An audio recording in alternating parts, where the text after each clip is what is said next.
නරඹන්න Siyatha TV subscribe කරන්න. නවතම video දැමූ සැනින් එසැනින් දැනගන්න බෙල් බටන් එක ක්ලික් කරන්න.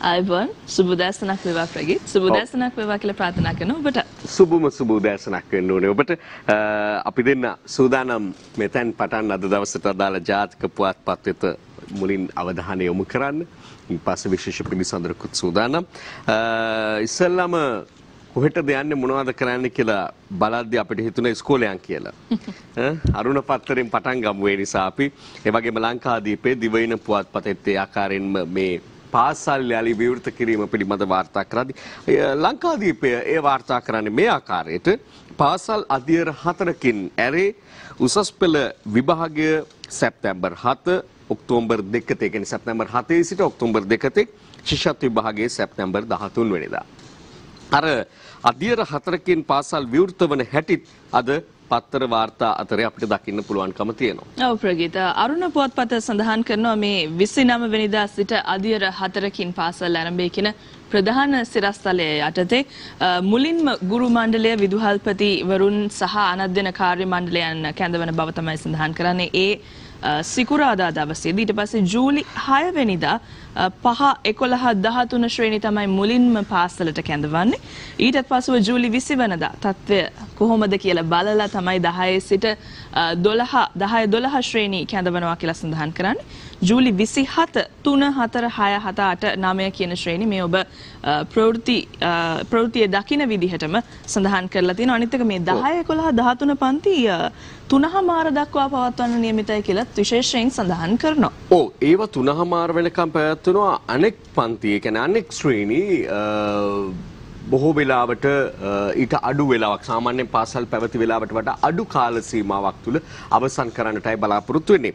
ඔය අතරේ තිබුණේ නැහනේ මේ 1 2 ශ්‍රේණි ගැන පුංචිම දරුවෝ ගැන ඒ අයව පාසල් ගෙන්නවනවා ඒ කියන්නේ කවදද ගෙන්වන්නේ කියන කාරණාව ගැන මේ සියල්ල සිදුවෙන අතරේ සලකා බලනවා කියන එක තමයි සඳහන් වෙන්නේ.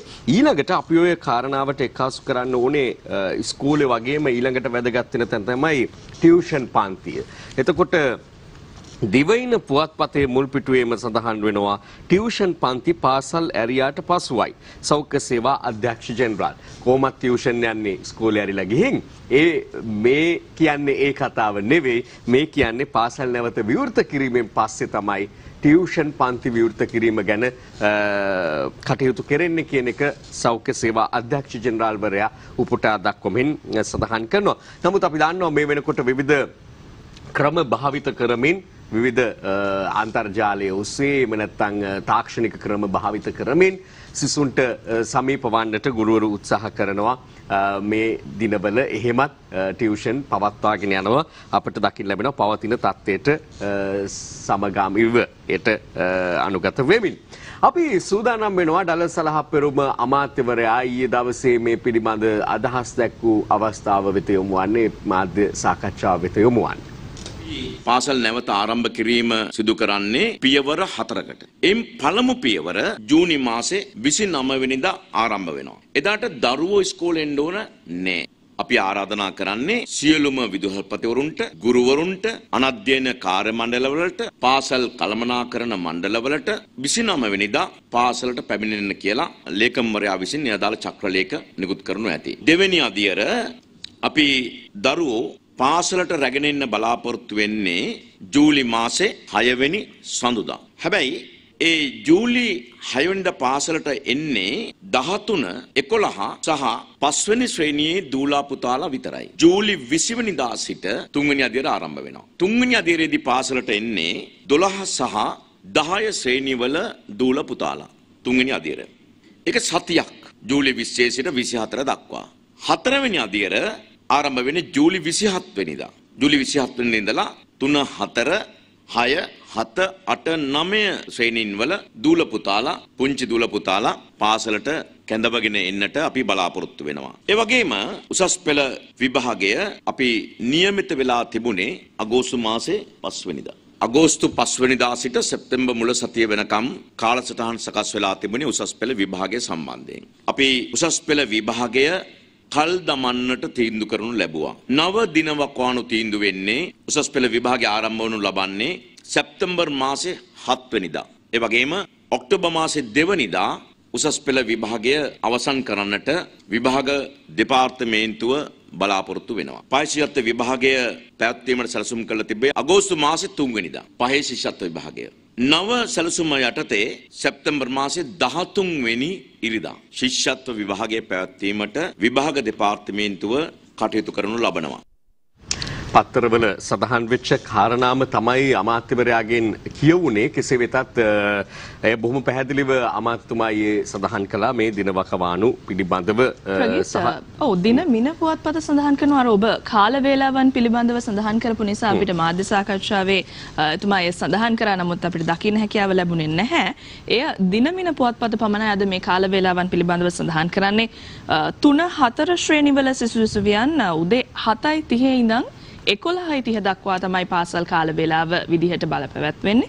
ඊට පස්සේ 5 ශ්‍රේණියේ සිසුවියන්ට 7:30 සිට 12 දක්වා කියලා සඳහන් කරනවා. ඒ වගේමයි 6 වසරේ සිට 9 වසර දක්වා ශ්‍රේණිවලට 7:30 සිට 1:00 දක්වා සාමාන්‍ය කාල වේලාව පාසල පැවැත්වෙනවා කියලාත් සඳහන් කරනවා.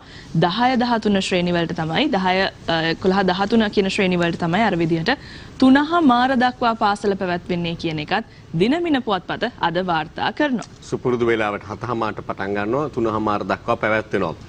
හොඳයි, මේ කාල වේලා පිළිබඳ දිනවකවානු පිළිබඳව අපි දැනට පවතින වාතාවරණයේ එක්ක මේ සූදානම් බද්දි ඉදිරියේදී ඒ ආකාරයෙන්ම පවත්වන්නට ලැබෙනවා.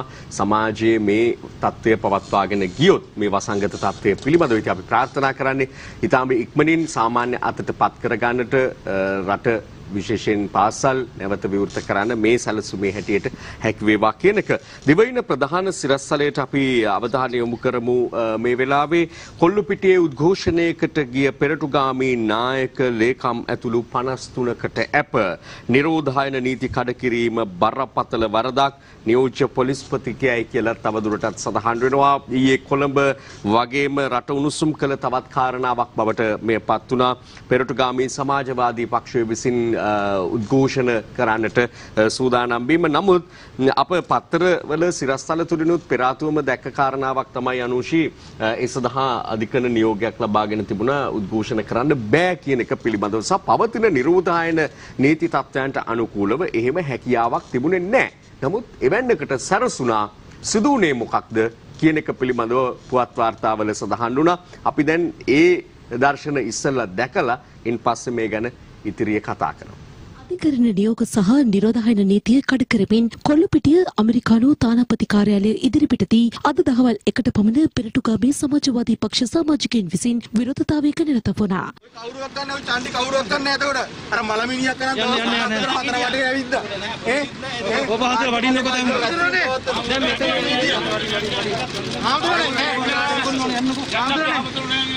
මේ ලැජ්ජ නැතුව මාරු වෙන්නේ නැතුව නගින්න කර රක්කකට. මොනද ඒක?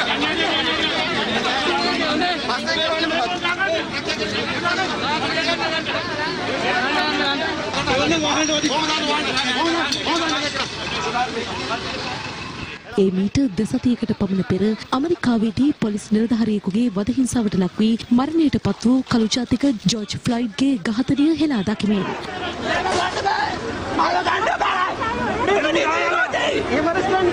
අරස් කරන්න කොහොමද කියලා දෙන්නේ නැද්ද? මේ අධිකරණ නියෝගයක් කියලා දෙන්නේ නැද්ද? ගන්න. මේ නියෝගයක් කියලා කවුද දෙන්නේ නැද්ද?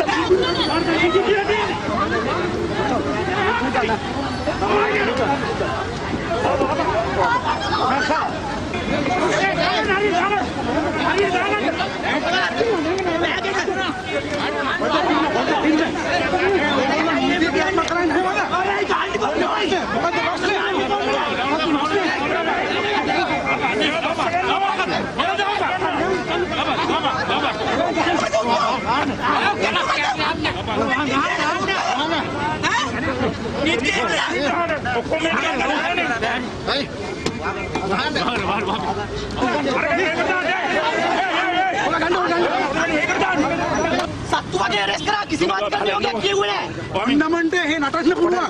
මේ උද්ඝෝෂණය කරන්න බෑ. ඒකට අමාරු වෙයි. මේ රටේ උද්ඝෝෂණය කරන්න අයිති නැති කරන්නේ. දැන් කොරෝනා නම් මේ අල්ලනවා. ගන්න මොකක්ද මේ? මගේ යටිබඩට ගමුවද මේක?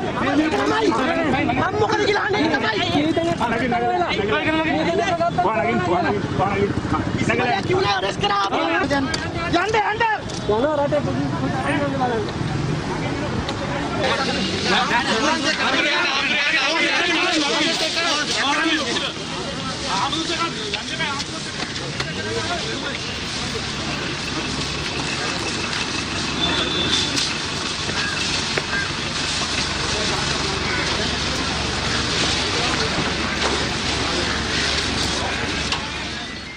අවුට ප්‍රදේශය තුළ අධින මෙවැනි උද්ඝෝෂයක් පැවැත්වීම සඳහා තහනම් කරමින් කොළඹ කොටුව මහේස්ත්‍රාත් අධිකරණය විසින් පැහැදිලිව ආඥාවක් නිකුත් කරලා තියෙනවා. ඒ ආඥාව ඊයේ දවසේදී සංවිධානය කරනු ලබන ඒ සංවිධානයේ ආයත බාර දීලා තියෙනවා. එසේ බාරලා දීලා තියෙන බව දැනගෙනම ඒ අධිකරණ නියෝගය නොතකා හරිමින් අද දවසේ මේ උද්ඝෝෂණයට ඔවුන් සහභාගී අනතුරුව කොළඹ ලිප්ටන් වටරවුම වෙත පැමිණි තවත් විරෝධතාකරුවන් පිරිසක් නිහඬ විරෝධතාවයක නිරත වුණේ මේ ආකාරයෙන්.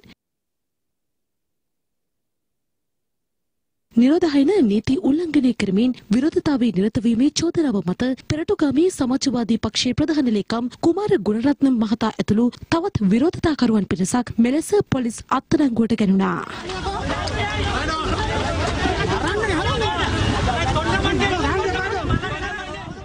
මේ වෙනකොට 40 දෙනෙක් අත්අඩංගුවට අරගෙන තියෙනවා ස්ථාන දෙකකදී. කොළුපිටියේදී 23 දෙනෙකුත් අනෙක් ස්ථානයේදී උසුසල අසලදී තව 19 දෙනෙකුත් අත්අඩංගුවට අරගෙන. කාන්තාවන් 30 දෙනෙක් ඉන්නවා. ගෞරවනීය ස්වාමීන් වහන්සේලා දෙනමකුත් ඉන්නවා. දැනට වාතාවරණය අනුව පැහැදිලිවම ඒ අය නිරෝධායන රෙගුලාසි උල්ලංඝනය කරලා තියෙනවා. ඒ අනුව නිරෝධායන සහ රෝග වැළැක්වීම ආඥා පනත යටතේ ඔවුන්ට විරුද්ධව කටයුතු කරනවා. ඊට අමතරව අධිකරණ නියෝග උල්ලංඝනය කරලා තියෙනවා. ඒ සම්බන්ධයෙන් ලංකා දණ්ඩනීය සංග්‍රහය යටතේ 185 වෙනි වගන්තිය යටතේ ඊට අමතරව අධිකරණ සංවිධාන පනතේ යටතේ අධිකරණයට අපහාස කිරීම සම්බන්ධයෙන් ඔවුන්ට විරුද්ධව කටයුතු කිරීමට බලාපොරොත්තු වෙනවා. ඒ ආකාරයෙන් කුමාර ගුණරත්නම් දුමින්ද නාගම ඇතුළු පෙට්‍රෝගාමී සමාජවාදී පක්ෂයේ නායකයින්ට පසුව අප ලබා දුන් බව අපට දකින්නට පුළුවන්කම තිබෙනවා. අද අරුණ වාර්තා කරනවා ෆ්ලොයිඩ්ගේ මරණයට කොළඹදී විරෝධය පෑ පෙට්‍රෝගාමීන් 53ක් අත්අඩංගුවට ගැනීම පිළිබඳව ඉන්පස්සේ මාධ්‍ය හමුවකුත් තිබුණා මේ ගැන. ඔව් දැන් ඔය 53 කියලා සංඛ්‍යාත්මකව සඳහන් කරනවා. ඒ 53 දෙනාටම අප ලැබුණා කියලා තද ලංකාදීපේ වාර්තා කරනවා. ප්‍රගිතර කිව්වත් වගේ පුබුදු ජාගොඩ මහතාගේ ප්‍රධානත්වයෙන් ඊට පස්ව මාධ්‍ය සාකච්ඡාවක් පැවැත්වුණා. එහිදී ඔහු දුමින්ද නාගම මහත්තයා අහපු ප්‍රශ්න ටික අහනවා. රාජිත සේනාරත්න මහතා අත්අඩංගුවට ගැනීමට විරුද්ධව විරෝධතාවයක් පැවැත්වුවා. එහිදී අත්අඩංගුවට ගත්තේ නැහැ. ඊට පස්සේ තොණ්ඩමන් මහතාගේ අවමංගල්‍ය උත්සවය අවස්ථාවේදී විශාල පිරිසක් රැස් වෙනවා. එහිදී කිසිවෙක් අත්අඩංගුවට ගන්නේ නැහැ. ඇයි අපිට විතරක් මේ විදිහට සලකන්නේ කියන එක තමයි මාධ්‍ය හමුවේදී තෝන් ප්‍රශ්න කරේ. හැබැයි මාධ්‍ය හමුවේ තවත් වැරදි දෙයක්ත් සඳහන් වුණා. අපි දැක්කා මේ වීඩියෝ දර්ශන පෙළෙහිදී සඳහන් කරනවා නියෝජ්‍ය පොලිස්පතිතුමන් මේ නියෝගයක් වාරණ නියෝගයක් අරගෙනයි තිබුණේ කියලා අධිකරණය. නමුත් පුබුදු ජාගොඩ මහතා සඳහන් කරනවා එහෙම නියෝගයක්වත් නැතිවයි අපිව අත්අඩංගුවට ගන්න ආවේ කියන කාරණාව. ඉතින් එතනත් පොඩි පරස්පරතාවයක් තිබුණා. කෙසේ හෝ වඩාත් අපිට මේ වෙලාවේ පැහැදිලිව මනුෂ්‍ය වඩාත් අපිට මේ වෙලාවේ විශ්වාසය තැබිය හැකි පොලිසිය කියන කාරණාව වෙත එහෙම සිදු නොකර මේ ආකාරයෙන් තමන්ව අත්අඩංගුවට ගැනීමක් කළා නම් මේ සම්බන්ධව නීති ඉදිරියට යාමේ හැකියාවක් ඔවුන් සතුව තිබෙනවා. මෙතනදී මෙන්න මෙහෙම කාරණාවකුත් ආවා. අපි මේ තරම් දුරට අරගෙන යා යුත්තක් නොවේ කියලා හිතනවා. ඒ කාරණාව මත පදනම්ව බලද්දී ඇයි මේ පෙරටුගාමී සමාජවාදී පක්ෂය මේ උද්ඝෝෂණයට සම්බන්ධ වෙන්නේ? ඇමරිකාවේ සිද්ධ වෙච්ච ජෝර්ජ් ෆ්ලොයිඩ්ගේ ඝාතනයත් එක්ක වර්ගවාදයට එරෙහි රැල්ලක් ලෝකයේ තුල නිර්මාණය වෙන පසුබිමට ඒට සමගාමීව තමයි ඔවුනුත් මේ ආකාරයෙන්. එතකොට ලංකාවේ පක්ෂයක් විදියට ලංකාවේ සිදුවන දේ පිළිබඳව ලංකාවේ රජයේ කරගෙන යන වැඩපිළිවෙලේ ඇතැම් තිබෙන අඩුහුඩුකම් පිළිබඳව ජනතාව විඳින පීඩාවන් පිළිබඳව ප්‍රශ්න පෙරටුගාමී සමාජවාදී පක්ෂයට දැල්ලා නැද්ද? මේකද තියෙන ලොකුම ප්‍රශ්නේ රටේ කියන කාරණාවත් ඇතමුන් ප්‍රශ්න කරනවා. ඒක එක පැත්තක්. හොඳයි අපි ඔව් මොනාර කියන්නේ. ඔව් නෑ ඒක ওই විදිහට තියෙද්දි ප්‍රගීත් ඇයි දැන් අපි මෙච්චර මේක කියන්නේ නිරෝධායන නීතිය පිළිබඳව ඇයි මෙච්චර සඳහන් කරන්නේ? ඇයි මේ තරම් උත්සාහ කරලා වුන්ව අරගෙන යන්නේ? කඩකලා කියන්නේත් මේ උද්ඝෝෂණ සම්බන්ධ නීතියක් නෙවෙයි නිරෝධායන නීතිය කඩකිරීම යටතේ තමයි වුන්ව අතරංගුවට ගැනෙන්නේ. එතකොට එහෙම වෙන්නේ මෙන්න මෙහෙම තත්ත්වයක් තියෙද්දි කොරෝනා ආසාදිතයින් සංඛ්‍යාව පිළිබඳව මේ වෙනකොට සංඛ්‍යාදත්ත සටහන් වෙන්නේ 1858ක් විදිහට. එතකොට සුවය ලැබූ පිරිස ඊයේ දහස ඉක්මවා ගියා ලංකාව ඇතුලේ. ඒක තමයි අනිත් විශේෂ කාරණාව බවට පත් වෙන්නේ. දැන් අපි අඩකටත් වඩා ප්‍රමාණයක් අපේ සුවය ලැබූ සංඛ්‍යාවේ තමයි රැඳී සිටින්නේ. ඒක තමයි මේ වෙලාවේ රටක් විදියට අපිට සතුටු වෙන්න පුළුවන් කාරණාව. හැබැයි මෙහෙම හැසිරුණොත් නම් වැඩේ ගොඩ දාගන්න බැරි වෙනවා. ඊතර දෙපාර්ශ්වයේම දැඩි මේ අවධානමකට මුහුණ පානවා උද්ඝෝෂකයිනුත් ආරක්ෂක අංශත්. එයයි අපට තිබෙන ගැටලුව මේ දෙගොල්ලොම දැඩි අවධානමකට මුහුණ පෑ මේ මෙවැනි තත්ත්වයන් බලාපොරොත්තු විය නොහැකි මෙවැනි වාතාවරණයක් තුළ මේ රටේ. විරාමයක් ගමු. තව තියෙනවා දේශපාලනය පිළිබඳ යම් මුණුසුම් කාරණා පස්සේ කියන්න. ප්‍රථම අවධානය යොමු කරන්න බලාපොරොත්තු වෙන්නේ දිවයින පුවත්පතේ තියෙන මුල්පිටු වාර්තාවක්. ඒ දිනමිනේ අද ප්‍රධාන සිරස්වල දෙකින් එකක් බවටත් පත් වෙලා තියෙනවා. දිවයින වාර්තා කරන්නේ මෙලෙසයි. ගෝඨාගේ කීමට වැලිකඩට ගිය බව කියන්නේ පූජිත් කිව්වා.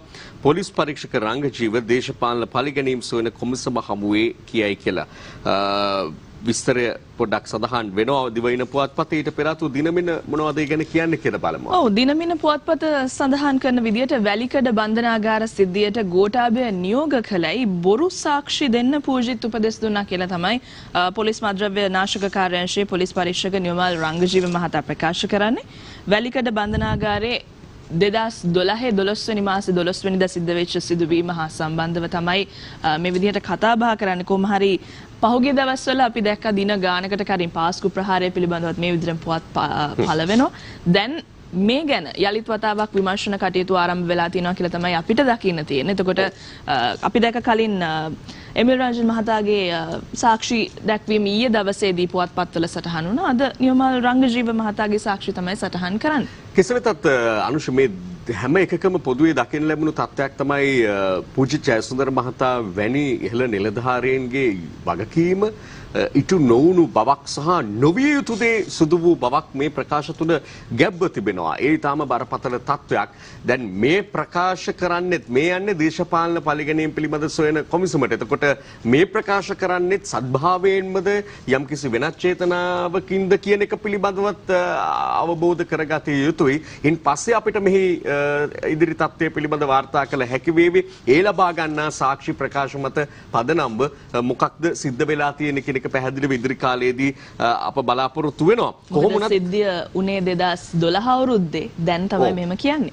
මේ බන්ධනාගාර සිද්ධිය මේ ගැන දැඩි ලෙසම වර්තමාන ජනාධිපතිවරයාට තමයි ඇගිල්ල දිගුණේ. එතුමා ආරක්ෂක ලේකම්වරයා විදිහට මේ සිද්ධියට අනුදුන් බව මෙහෙය වූ බව තමයි බොහෝ තැන්වල වාර්තා වුණේ. දැන් ඒ තමයි මේ විදිහට රංගජීව මහතා කියන්නේ බලපෑම් මත එසේ කියන්නට සුදු වුණා කියන එක. ඒ අතර දිනමින ජනාධිපතිතුමාට සම්බන්ධ තවත් වාර්තාවකුත් තියෙනවා.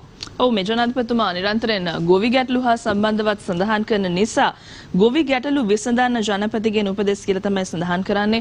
පොහොර සැපයුම බෙදා හැරීම හා භාවිතය ආශ්‍රිතව ගොවි ජනතාවට තියෙන ප්‍රශ්න වලට වහ විසඳුම් දෙන්නයි සඳහන් කරලා තියෙනවා. කාබනික පොහොර භාවිතය ගැනත් අවධානය යොමු වෙලා තිනවා මේ සාකච්ඡාවේදී. ඔව් අනුෂ දැන් අර මේ දේශපාලනික කාරණා මතුවීමත් එක්ක මේ වගේ දේවල් පොඩ්ඩක් යටපත් වුණාට පොහොර සම්බන්ධවෙම ගැටලුවක් තියෙනවා. දැන් ඊයේ පෙරේද දවස්වල මිනිපේ ගොවි ජනපදවල ඊළඟට දඹුල්ල ප්‍රදේශයේම ගොවීන්ට බරපතල ලෙස ප්‍රශ්නයක් තිබුණා. පෝලිං වල ඉන්නවා, දවස් ගණන් ඉන්නවා, Tamanට ඕනේ පොහොර මිටි ටික ගන්න බැරුව ලොකු ගැටලුවක් මතුවුණා. මේ ප්‍රදේශ දෙක තුනක විතරයි අපි සඳහන් කළේ. තවත් ප්‍රදේශවල මේ තත්ත්වය තිබුණා කියලා කියනවා. ඉතින් ඒ නිසා වහාම මේ සම්බන්ධව මැදිහත් වෙලා අවශ්‍ය කටයුතු කරන්න කියන එක තමයි ජනාධිපතිවරයා කියන්නේ.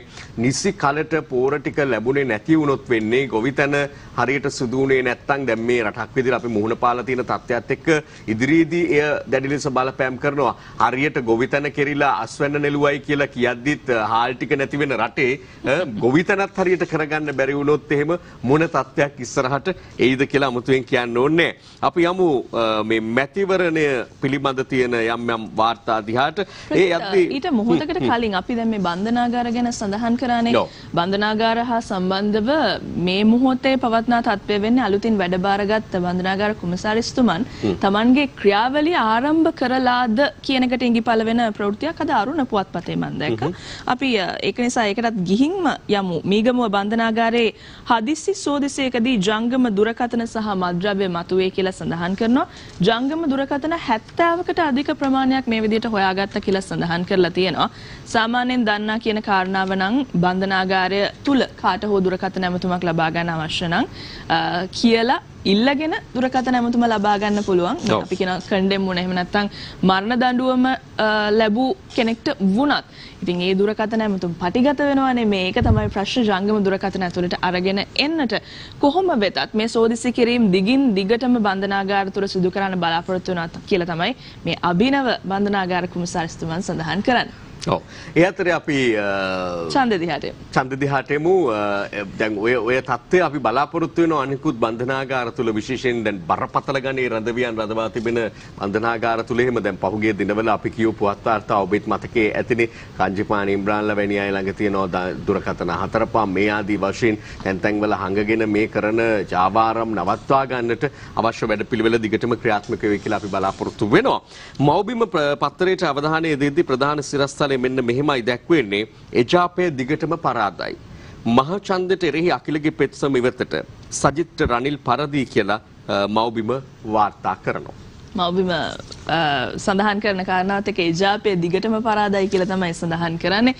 එහෙම තියෙද්දි මෙන්න මෙහෙම දෙයක්ත් අපිට ඊයේ දවසේ අහන්න ලැබුණා. ඒ තමයි කවුරුත් මට ඡන්දෙ දෙන්න එපා කියලා කෙනෙක් කිව්වා. ඔව් ඒ කවුද කිව්වේ කියන එක කියන්නේ ඉස්සෙල්ලා මේ අර කලින් කියු කාරණාවට අදාළ වනුෂී දිවයින පුවත්පතේ දැන් අපි මොන කාරණාවකට අදාළවද මෙහිම මව්බිම වාර්තාකරණය යෙදුනේ කියන එකත් පැහැදිලි කරගන්න ඕනේනේ. සමගි ජනබලවේගයට එරෙහි එජාප අපේක්ෂකගේ පෙත්සම විභාගයට නොගෙනම ඉවත දැමීම පිළිබඳව තමයි මෙලෙස වාර්තා කරන්නේ. ඔය පිළිබඳව අර සිරිකොතේ ඇති වූ තත්ත්වයෙන් පස්සේ එක්සත් ජාතික පක්ෂයේ දැනට ඉතිරිව සිටින අයගෙන් ජ්‍යෙෂ්ඨතම දෙතුන් දෙනා අතරේ ඉන්න ජෝන් අමරතුංග මැතිතුමාගෙන් මාධ්‍ය ප්‍රශ්න කරනකොට බලමු තීන්දුවක් ලැබෙන්නත් තියෙනවානේ. සමහර වෙලාවට එතනින් ඔය ඔක්කොම විසු වෙලා යන්නත් පුළුවන් කියලා බලාපොරොත්තු දල්වාගෙන කතා කරන අපිට දකින්න ලැබෙන. හැබැයි ඒ බලාපොරොත්තුත් සුණු විසුණුව ගිය බවක් තමයි මේ සිරස්තලය බලද්දී අපට කියන්නට වෙන්නේ. අර ඉවත් වෙන්නේ කවුද? ඒ ගැන පත්තර හැම එකක්ම තැන දීලා තියෙනවා, වාර්තා කරලා තියෙනවාද? ඔව් වාර්තා කරලා තියෙනවා. අර අරුණ පුවත්පතේ සඳහන් කරලා තියෙනවා කවුරුවත් මට ඡන්දය දෙන්න එපා කියලා හු ඉල්ලීමක් කරනවා. දැන් මේ දවස්වල මේ පටන් අරගෙන දැන්ටම පටන් අරන් තියෙන්නේ අංක මේ නිකුත් උනා විතරයි. ඊටත් කලින් උදේ පාන්දරම පෝස්ටර් වැදිලා තිබුණා හැමතැනම හැමෝම Tamanට ඡන්ද දෙන්න කියලා කියමින් කියන්න සූදානමින් ඉන්න වෙලාවක තමයි මට ඡන්ද දෙන්න එපා කියලා මෙතුමා මේ කියන්නේ. මෙතුමා තමයි මංගල සමරවීර මහතා. පක්ෂ දේශපාලනයේ වසර ගණනාවක දශක ගණනාවක අධ්‍යක්ීම් පරිපූර්ණ දේශපාලනඥයෙක් හිටපු මුදල් අමාත්‍යවරයාත් වනවා. ඔහු තමයි මේ දැන් කියන්නේ මාතරින් ඔහු නාම යෝජනා බාර දීලා තිබුණා. මැතිවරණ සටනින් ඉවත් වෙනවා. මේ മന്ത്രി පොරයට තමන් එකතු වෙන්න ලෑස්ති නැහැ කියලා සඳහන් කරන්නේ. මේ නිවේදනයේ වැදගත්ම වචන ඒක තමයි മന്ത്രി දේශපාලනයට තිත තියනවා කියලා තමයි සඳහන් කරන්නේ. හරියට හරි. මව්බිමය වාර්තා කරනවා එලෙසින්ම മന്ത്രി දේශපාලනයෙන් මංගල සමුගනී මගේ නම ඉදිරියේ කතරේ ගසන්නට එපා පාක්ෂිකයන්ගෙන් ඉල්ලයි. ඊට පහලින් දක්වනවා මංගලගේ තැන බුද්ධිකට කියලාත් බුද්ධික පතිරණ മന്ത്രിවරයාට සමගි ජනබලවේගයෙන් ඒ වගකීම් පැවරුණු බවත් සඳහන් වෙනවා. කෙසේ වෙතත් මංගල සමරවීර මෙරට දේශපාලනයේ විශේෂ චරිතයක් බවට පත් වෙනවා. දශක ගණනාවක් මුළුල්ලේ අනුශී ආරම්භයේ සඳහන් කළත් වගේ මේ පුවත කියමින් ඒ නිසාම අවසාන කාලයේ වෙනකොට විශේෂයෙන් ඔහු කළ ප්‍රකාශ ඔහුගේ හැසිරීම මත දැඩි මතභේදයට ආందోලනයට තුරු දෙන පුද්ගලයෙක් බවටත් පුවත් මවන්නෙකු බවටත් නිරන්තරව පත්වුණු කෙනෙක් තමයි මංගල සමරවීර කියලා කියන්නේ. පක්ෂ පාති අය එක් මතයක් දරනකොට එතුමාට විපක්ෂව කටයුතු කරන අය වෙනත් මතයක් දරුවා එතුමාගේ මේ ක්‍රියාකලාප පිළිබඳව.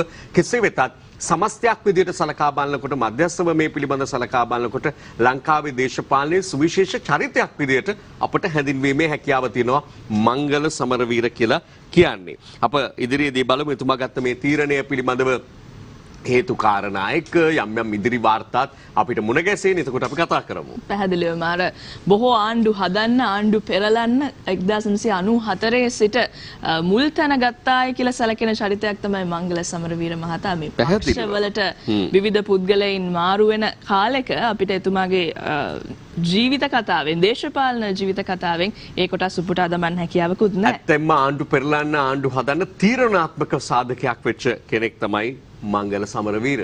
ඔව් අපි දැන් මෙහෙම තියෙන වෙලාවල් ප්‍රගීත් කියන්නේ අද උදේ මේ අපි සියතට එන අතර වාරයේ හැම පැත්තෙම දැක්කේ මේ පෝස්ටර් සටන ඡන්ද සටනටත් කලින් පටන් ගන්න තියනවා කියලා මනාපංකත් එක්ක. පොඩි ප්‍රශ්නිකුත් ආවා තාම රැට ඇදිරි නීතිය තියෙනවා නේද? දණ්ඩ විදිහට නම් 11 ඉඳන් 4 වෙනකම්. දැන් අපිත් ඉන්නේ පාන්දර ජාමනේ රැනකොට හැබැයි ටිකක් රෑ වෙලා මමත් ගමනක් ගිහිල්ලා ගෙදර ගියා. එතකොට තිබුණේ නැති පෝස්ටර් උදේ එනකොට තියෙන. එතකොට ඒක පොඩි ප්‍රශ්නයක් තියෙනවා. දැන් මේ ඇදිරි නීති වෙලාවේ මේක කොහොමද වෙන්නේ කියන එක. ඔන්න ඕක තමයි ඊළඟට අවධානය යොමු කරන්න ඕනේ කාරණාව. මැතිවරණය මේ නිරෝධායන නීතිවලට අනුකූලව ඒ වගේම සෞඛ්‍ය අමාත්‍යාංශය ලබා දීලා තිබෙන මාර්ගෝපදේශවලට පදනම්ව ක්‍රියාත්මක වේවිද කියන සැකය ආරම්භයේදීම ජනතාවට මතුවෙනවා. මොකද දැන් රැස්වීම වලටත් CI කැඳවන්න පුළුවන් කියලා බොහොම පැහැදිලිව සඳහන් වෙනවා. ඔව් පැහැදිලිවම දැන් එහෙම කියලා තියෙද්දි අර 11 ඉඳන් 4 වෙනකන් තියෙන පැය පහේ නිරෝධායන නීතියට අනුකූලව සහ මේ ඇඳිරි නීතියට අනුකූලව ඉන්න බැරි නම් ඉතින් නේද මෙහෙම ඡන්ද කරන්න නීතිදානකේ තේරුමක් තියෙයිද? අද ලංකාදීපේ සඳහන් කරන මේ ඔක්කොන්ටම හේතුව වෙන්නේ මනාප අංක නිකුත් කිරීම ඊයේ දවසේ සිදුවීම. ලංකාදීපේ සඳහන් කරන්නේ මනාප අංක නිකුත් වෙයි අපේක්ෂකයෝ ආධාරකරුවෝ දිසා මැතිවරණ කාර්යාලවල පොලිමේ කියලායි සඳහන් කරන්නේ. මහා මැතිවරණයට තරඟ කරන දේශපාලන පක්ෂ හා ස්වාධීන අපේක්ෂකයන්ගේ මනාප අංක මැතිවරණ කොමිෂන් සභාවෙන් ඊයේ දවසේ නිකුත් කිරීම නිසා පුරුදු පරිදි අප දන්නවා මෙතැන් පටන් එක් දේශපාලන පක්ෂ කණ්ඩායම් අතර පමණක් නොවේ අභ්‍යන්තරිකව එක් කණ්ඩායම් ඇතුළතින් මනාප පොරය මෙතැන් පටන් ආරම්භනවා. එතකොට එකට සාකච්ඡා කරපු එකට මාධ්‍ය හමු පවත්වපු එකට ඇවිත් සටනේ යෙදුණු එකට එහෙම නැත්නම් හූ කියපු මේ ඔක්කොම එකට හිටියට දැන් සටනේදී Tamanගේ මනාප ගොඩ වැඩි කරගන්න තමයි උත්සාහ කරන්නේ. ඉතින් ඒ නිසාම කලක් මුළුල්ලේ මේ මනාප ඡන්ද ක්‍රමය පිළිබඳව මෙරට සෑහෙන කතා බහට ලක්ුණා. දැන් ඉදිරි සාකච්ඡාවේදීත් අපි බලාපොරොත්තු වෙනවා ඔය පිළිබඳවත් අවධානය යොමු කරන්න මේ ක්‍රමය තවදුරටත් පැවතිය යුතුද නැද්ද කියන කාරණාව පිළිබඳවත් කෙසේ වෙතත් මෙවර මැතිවරණය පැවැත්වෙන මනාප ක්‍රමයටනේ. එතකොට ඒට අනුගතව තමයි ඡන්දේ කරන්න වෙන්නේ.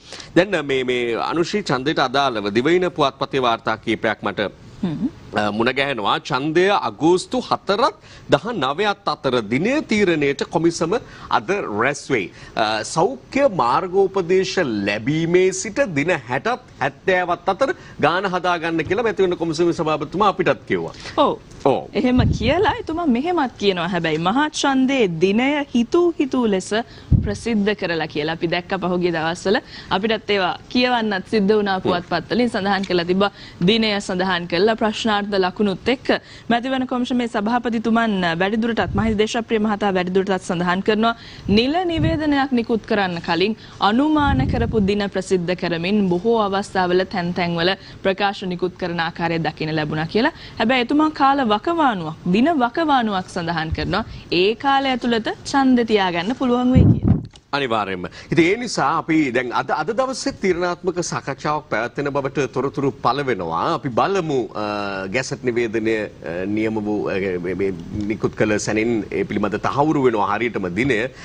මාධ්‍ය විදිහට අපි හැම විටම අවධානයෙන් ඉන්නවා ඒ ගැන ඔබව දැනුවත් කරන්න. රනිල්ට හූ කියපු කට්ටිය සිරිකොතට යවුවේ මම සුජීව සේනසිංහ කියයි ටිකක් ආందోලනයට තුඩු දිය හැකි පුවත් වාර්තාවක් සිරස්තලයක් අද දිවයින වාර්තා කරනවා. ඔව් දැන් ඒ සඳහන් කරන කාරණාවත් එක්කම වැඩි දුරටත් අපිට දකින්න ලැබෙන කාරණාව තමයි දැන් මේ එදා සිරිකොතට කට්ටියව යවුවේ කවුද කියන එකත් ප්‍රශ්න කරමින් හිටියානේ. එහෙම ඇත්තටම යැවීමක් සිද්ධ වුණාදෝ කියලා හිතනවා. මෙහෙම සිරස්තලයක් පළ වෙද්දි මේ සුජීව සේනසිංහ මහත්තයා කියන්නේ සමගි ජන බලවේගයේ ප්‍රබල චරිතයක් හින්දා. චරිතයක් සහ දැන් මේක මේ පත්තරේ උමනාවකට එහෙම පළ කළ වාර්තාවක් නම් සේනසිංහ මහත්මයාටත් මේ පිළිබඳව කටයුතු කිරීමේ හැකියාව තියෙනවා. මේක බැලූ බැල්මටම එහෙම යැවීම එහෙම ක්‍රියාත්මක වීම සුදුසුද සදාචාර සම්පන්නද කියන ප්‍රශ්නය ඕන කෙනෙකුට මතුවෙනවා. තමන් අතර මොන ආකාරයේ මත ගැටුම් තිබුණත් අපට තිබුණු බොහෝ වාර්තා ඔබට කියන්න තිබුණු බොහෝ පුවත් වාර්තා අපි කිව්වා උපුටා ගත්තා. අප දැන් සූදානම් වන්නේ විරාමයක් ලබා ගන්නට. විරාමයෙන් අනතුරුව අපි අපේ මේ වෙලාවට අදාළ සුපුරුදු පිළිසඳර සමගින් මුණ ගැහෙනවා. අද ජනතා විමුක්ති පෙරමුණේ ජාතික ජන බලවේගයේ ප්‍රබලයෙකු සමගයි සාකච්ඡාව විජිත හේරත් මැතිතුමන් සමග. එමනම් අපි මිනිත්තු කිහිපයක විරාමයකින් පස්සේ හම්බ වෙමු.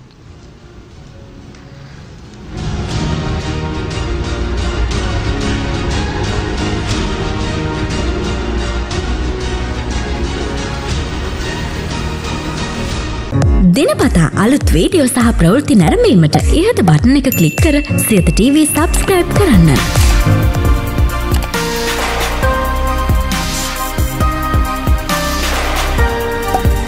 අලුත් වීඩියෝ ගැන මුලින්ම දැනගන්න මෙම සීනුව ක්ලික් කරන්න.